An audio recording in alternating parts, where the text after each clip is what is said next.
Welcome to another episode of Hoops and Healing, where we talk hoops and we talk healing. I am your host, Amanda Hoy.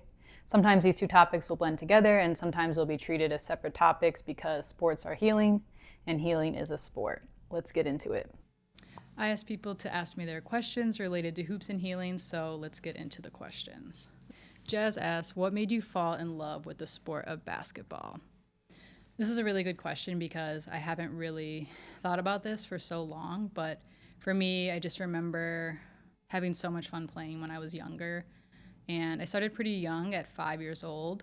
So at the time, it was only me and all boys. So by the time I got to middle school, I was really good for my age. And I think being good at something is really fun.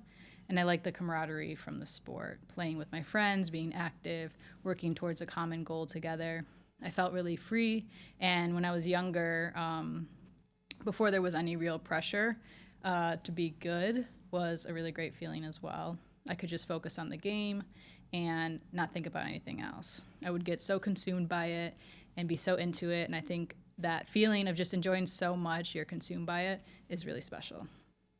Jazz also asks, the gym is almost my only go-to for dealing with any mental battles I face. Got any advice for other ways that have worked for you? Yes, so the gym is great, and I also utilize the gym for my mental health. But other practices that have worked for me are my daily meditations with the Calm app. So I'll spend about 10 minutes a day doing a guided meditation with this app. And this routine has helped me so much with just learning to sit down and rest my mind. It's helped me with being more mindful, more grateful, which both of these things bring me a lot of peace during both good and difficult times. Journaling has also been really helpful for me, especially tying it in with meditation. With journaling, I can write all my thoughts down and get them out of my head, and it helps me with a lot of self-reflection. For example, if I'm going through a rough patch, I will reflect on why and ask myself what emotions I'm feeling and why I might be feeling them. And then any solutions I can think of to help myself feel better. Like maybe I just need to go for a walk, maybe I need to call a friend for advice, or maybe I just need to go to bed early and know that tomorrow will be a better day and a fresh start. Sometimes there just isn't much you can do, but get through the day doing the absolute bare minimum until you can go to bed, and just tell yourself it's temporary and you'll get through it. And of course, if your mental battles are more serious, I would recommend a therapist if you can afford one. Alexandra asks, what is your basketball pet peeve? I love this question. So my basketball pet peeve is when defenders grab players' jerseys. I hate this so much. Anytime a defender would do this to me, it would just grind my gears. First of all, it is illegal, and oftentimes the refs don't always catch it, which is like the most annoying part. But I just think it's super petty, and it's just like, play defense. You don't need to grab anyone's jersey. So my biggest basketball pet peeve is definitely grabbing jerseys during a game.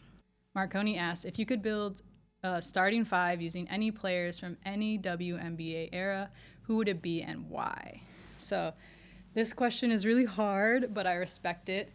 Okay, so my starting five WNBA players of all time are Maya Moore, Cheryl Miller, Lisa Leslie, Asia Wilson, and Sue Bird. So I would put Sue at the point. Maya would be the shooting guard. I'll put Cheryl at 3, Asia at the 4, and Lisa at the 5. And of course, there are so many other great players I want to include, but if I had to pick my 5 that I think would dominate, I would pick these 5. Rachel asks, do you think it's healthy for WNBA players to play year-round with Unrivaled?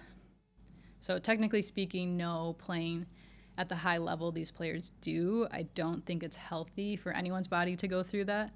And I think that's one of the reasons we're seeing the rise in injuries this season or this year in general. But at the same time, these are professionals trying to make a living in complex situations, right? So we know WNBA players and Unrivaled players are not paid what NBA players are. So if they want to make decent money, they have to play somewhere in the off season. They have to play overseas or in other new leagues popping up like Unrivaled. And WNBA players have long played year-round, traditionally going overseas. However, with Unrivaled, for example, they are still playing year-round. It's just now they can stay here in the U.S. And that only still includes a really small percentage of WNBA players that are making Unrivaled rosters right now because Unrivaled is still a brand new league. If these players weren't playing in Unrivaled, they'd be going overseas anyways. But I am sure if the W were to pay them a lot more money, they could and would rest more during the off season. I think the only players right now who can really do that are Caitlin Clark and Asia Wilson, due to the money they make from their brand deals off the court, for example. So I think hopefully the trend is we can see more and more players in the W able to accomplish that. Rachel also asks, what has helped you stay in the place of healing and not revert back to old wounds? Whew.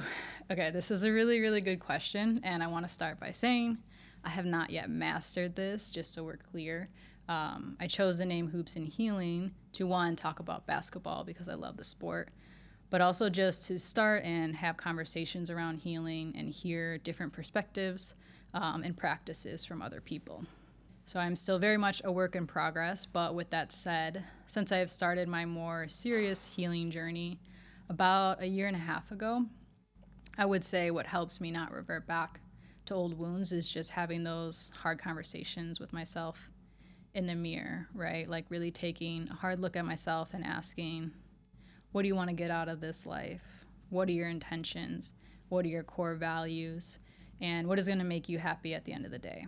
And I think when you set those intentions right, you have a really strong foundation to rely on, even when you're not feeling so strong in the moment. Something I do now is I'll ask myself, what would the Amanda who loves herself do in this situation? And I think that's a really powerful question to ask yourself, especially in low moments, because if you're truly honest with yourself, you're probably already going to know the answer, especially if you've already been putting in the work to really get to know yourself and take care of yourself. You might have these old triggers still, but you yourself are new and you have new tools in your back pocket. So just taking the time to step back and reflect and ask yourself, am I triggered right now? What am I feeling? Why am I feeling this way? And what can I do right now to help myself and be kind to myself? And that includes all the positive, healthy habits you've been working on and not reverting back to your old habits that made you unhappy. So for me, it's really just about asking yourself, do I really want to get better? Or am I just going to keep repeating the same bad habits that aren't serving me? And I believe you just really have to want to change that about yourself. Samaya asks, if you could play for a WNBA team, which team would you play for? Rate your top 3. Okay, so I have to pick Chicago because I live here, and I do believe Chicago is the best city in the entire world.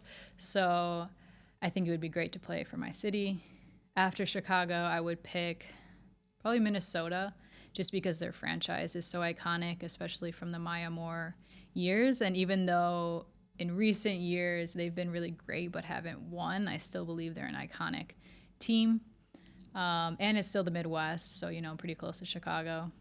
And then the third team I'd want to play for would probably be the Aces, just because I want to play with Asia. I think playing with Asia would be crazy, and I would just give her the ball the entire game. Every play, I would just be like, give the ball to Asia, get out of the way. Dave asks, what makes someone like Kelsey Mitchell continue to play even when her body is shutting down? So for those that don't recall, in the semifinals this year, Kelsey had a health scare where her body just completely shut down and she couldn't play anymore. She's okay now, but in the moment it was pretty scary. So I would say just her unstoppable drive and passion for the game. I think even when her body was done, her mind wasn't, and if it were up to her, she would keep going. So I think she's just a really special player and really loves the game in a special way, and she's just able to push through any physical pain she might feel because the pain doesn't matter as much as playing does to her. Brittany asks, how has basketball helped you with growth and healing? So basketball has helped me a ton with growth, quite a bit. I think one of the greatest lessons basketball taught me is perseverance.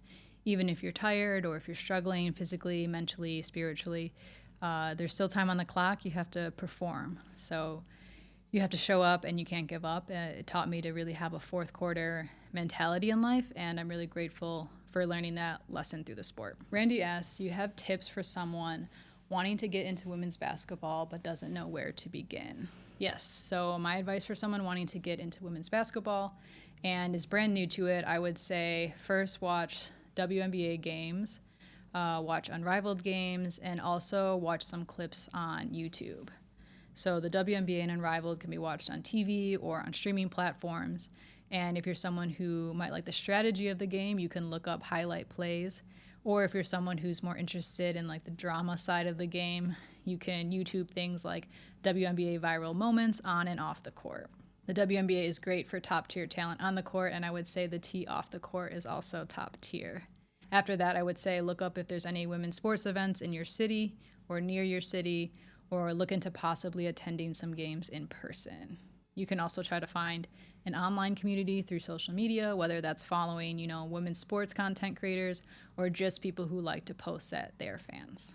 Randy also asks, how did you know it was time to heal something? How do I not let something fester and begin the healing process? So I would say it's always time to heal something. I don't think there's anyone out there that has nothing to heal, but I would say it's more common in our world to start healing when you've hit a low point in your life. Like if you're constantly feeling miserable, unhappy, or unmotivated, that would be an indication that you should take your healing journey into your own hands. Of course, healing before you hit rock bottom is ideal, and not letting something fester, that really is up to you. You have to really want to heal and make significant changes in your life, and I think a lot of the time we don't because we're either too comfortable or too afraid to make changes. And I think a lot of the time as adults, we know the things we want to heal, but we might just tell ourselves we're not ready and push it away, which is totally normal, and you should always be patient with yourself. I know that in the past there were things I knew I needed to heal, but I just wasn't ready, and so I didn't. So I did let my wounds fester. I let them fester for a really long time. And it's a very difficult place to be in. So definitely having grace for yourself is important, and just knowing it might take you a really long time to heal, and it can be very scary and daunting to finally be like, okay, I'm going to address this head on. And depending on where you're at in your life and everything you have going on, your environment, the support you have, or maybe the support you don't have, it might not be the best time for you to heal. So that decision it has to come from you and you alone. So you really just have to ask yourself, 1, am I ready to make the changes I need to be happy? And 2, am I ready to give myself permission to live the life I deserve? And from there, you can start researching healing practices and tools that work for you, whether it's solitude, meditation, reading, journaling, or therapy. And not everything someone suggests will work for you, so it's important you are patient and take the time to find the specific recipe that works for you. And I just want to stress one more time, expect this to be very difficult and a long journey. Now we're going to get into some anonymous questions that I received. The first anonymous question I received is, what has your experience as an LGBTQIA+ person in basketball been like? I would say it's been up and down. When I was younger, it was much harder because I didn't really have queer examples growing up, nor was there much representation in the media. And I'm going to age myself here a bit, but I started first questioning my sexuality in high school. So I was in high school from 2008 to 2012. And I didn't know of a single queer person. And I remember in middle school, I literally thought calling someone gay was like a funny insult.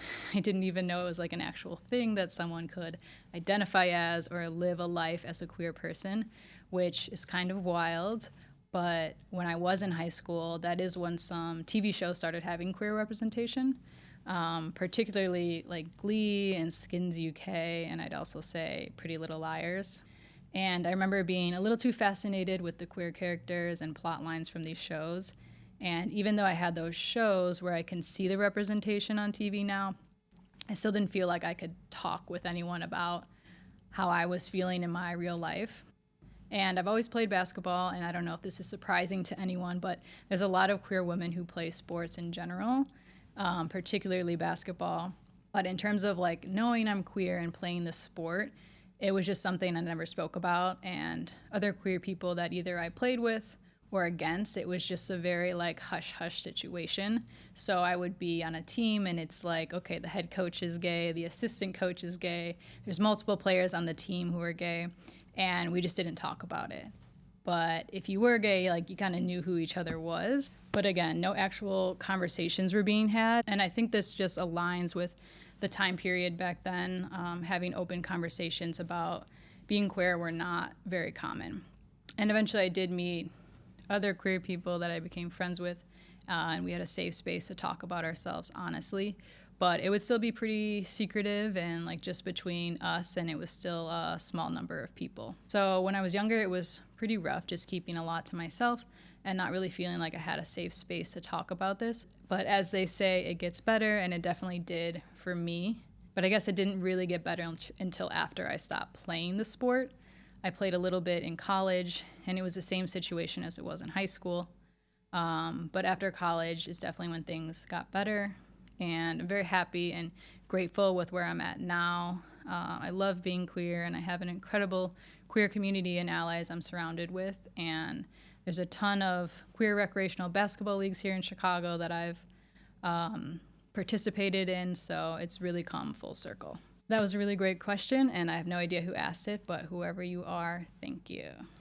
Another anonymous question is, have you ever experienced periods of low confidence during your basketball career?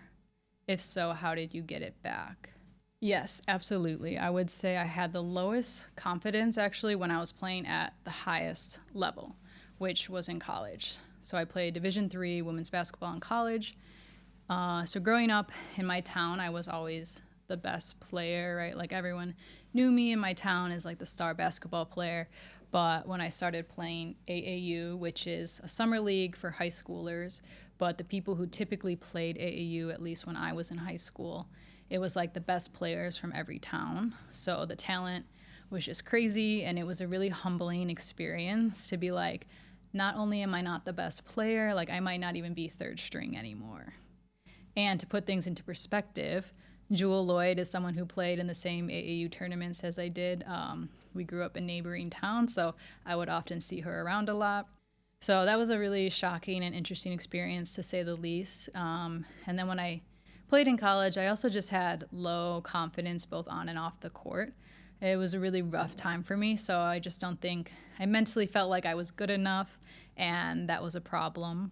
I also just didn't have much motivation to play. I had a really difficult experience playing in high school. My coach was really hard on us, and it definitely took a lot of the joy I had for the game away, which is a whole other story that maybe I'll share at another time.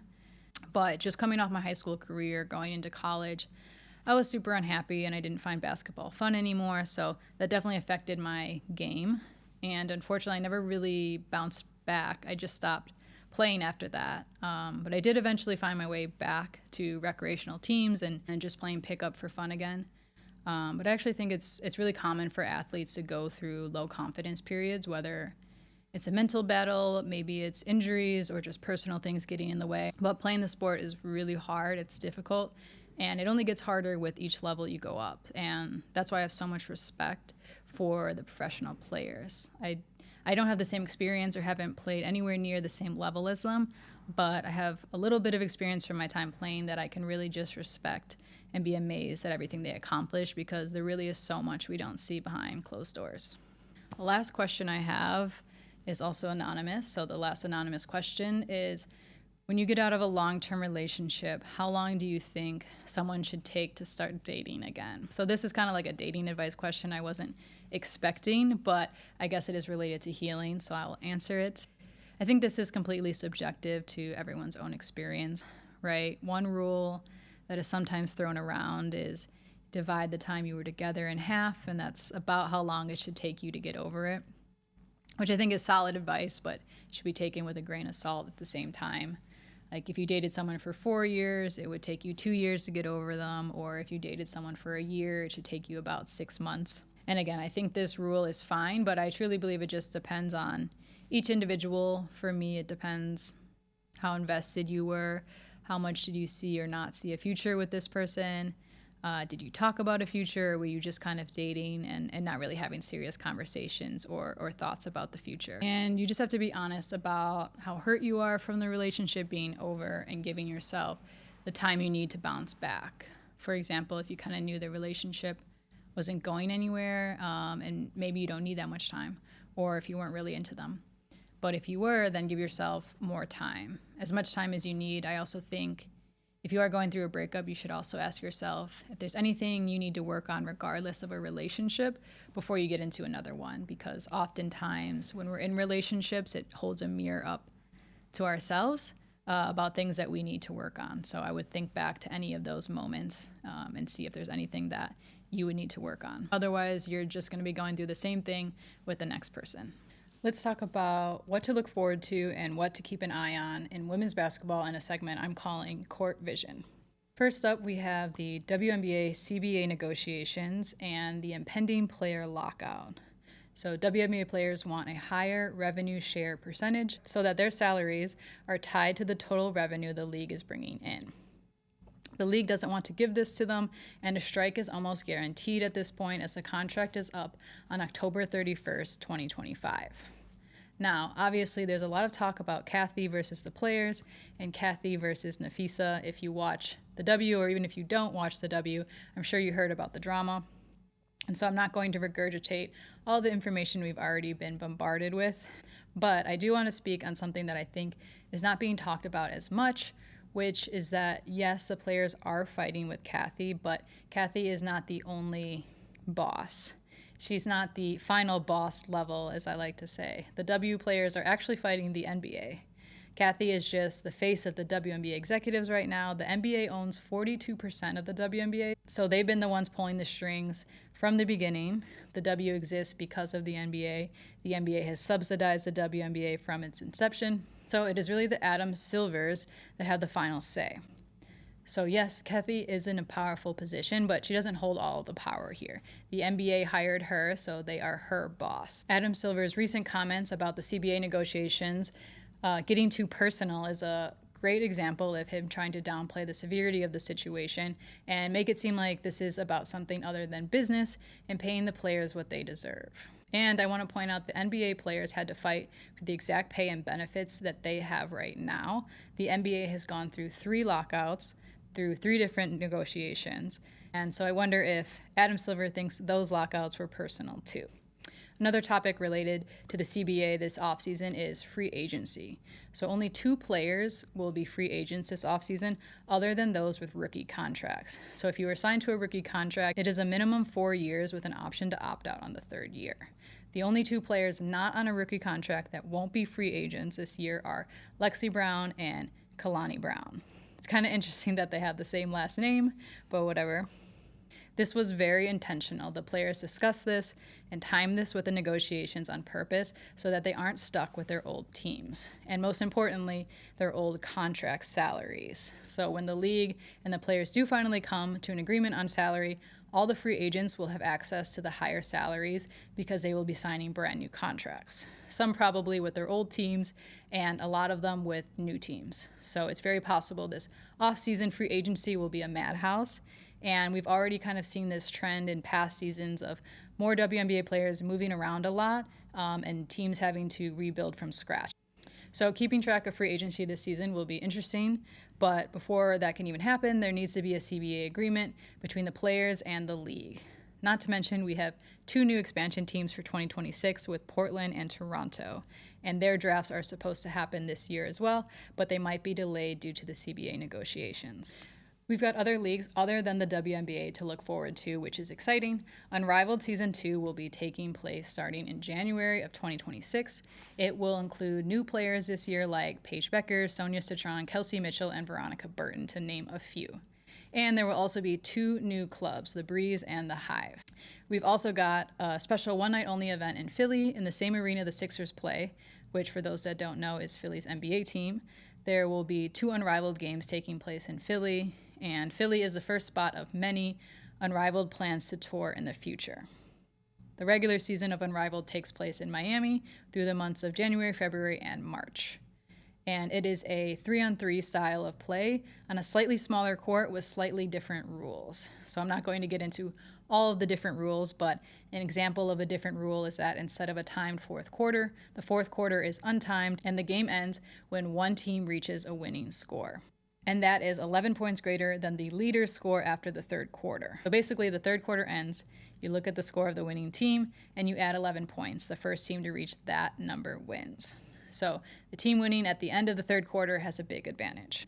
There is also an entertaining one-on-one tournament that takes place as well with Unrivaled.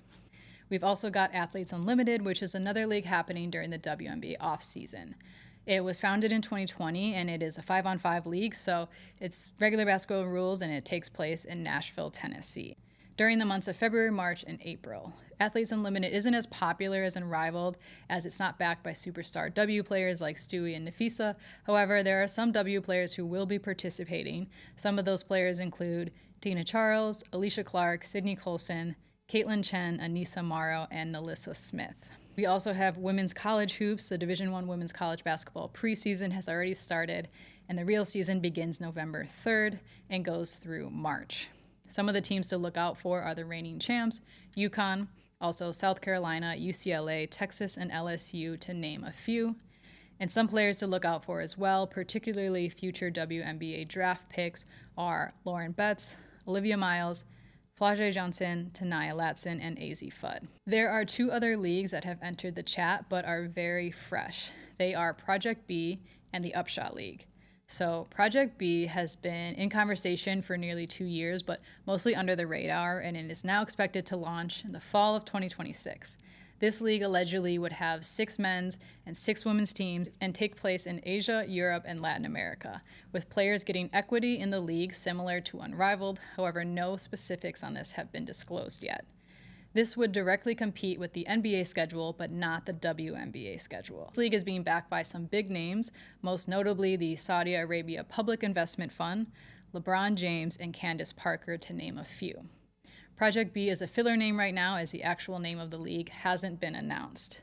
They are also claiming that they will be paying much higher salaries than the WNBA for the women's league. The style of play would also be 5-on-5, and there have been no actual players announced yet for this league, so there is still a ton that we don't know that is still unfolding. Now, the other league I mentioned, it is called the Upshot League, and it appears to be more of a G League type situation for women's players. It's expected to start in May 2026, and it will take place in the U.S., in the South particularly, including North Carolina, Georgia, and Florida, which the WNBA is currently lacking teams in the South, with only Atlanta and Texas having teams right now. So there is a market for women's basketball in the South, and it appears that this league could be a place for players to go that aren't making a WNBA roster, so that they can refine their skills similar to the NBA's G League. So if a player gets cut, they can go to this league and still play here in the U.S. and not have to go overseas, as the league would take place May through September, directly competing with the WNBA schedule. It's very interesting to me that there are so many other leagues popping up right now in women's basketball. I think people are seeing how the WNBA is, I don't want to say crumbling, but struggling right now and very clearly not treating their players right. So therefore other people are saying, well, hey, I want to start a league and here's how I would go about doing that. And I also think Unrivaled inspired some people with their success and audacity. Overall, I think more leagues are better. It gives players some options and opportunities to make money. I think it's bad for the WNBA since there's more competition with legs to compete with them, but the WNBA can still recover from this. They just need to pay their players more. And the last thing I'll say is launching and operating a league is very difficult. The success rate is not high. Obviously, it takes a ton of money to do so. So it'll be interesting to watch how each of these leagues develop. I'm going to end this episode by leaving you with an inspirational quote. Stop overthinking, these hoes can't fuck with you, Glorilla. Now I'm going to break down my takeaway from this quote.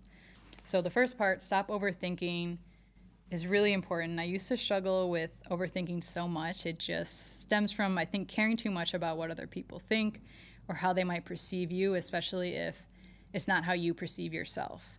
But at the end of the day, what they think does not matter, and you should live your life on your terms and do what makes you happy. And if this doesn't come naturally to you, that's okay. Just start small and keep working at it like you're working a muscle and you're building it. That's how I was able to shift my mindset, just by slowly working on caring what others think less and less, and shifting my focus to things like, well, this makes me happy, so I'm going to do it. Or simply, I want to do this, so therefore I'm going to do it. And the second part of the quote, these hoes can't fuck with you, means once you master the skill of not caring what others think about you, you are untouchable, you are unstoppable. It's pretty close, or as close as you're going to get to a human superpower. Thanks so much for watching. I really appreciate your time. Make sure to subscribe to my channel if you've enjoyed this episode, and you can also follow me on TikTok and Instagram at Hoops and Healing, as well as my personal account at amanda.mochi on Instagram, and I will link all of my handles in the description below. See you on the next episode.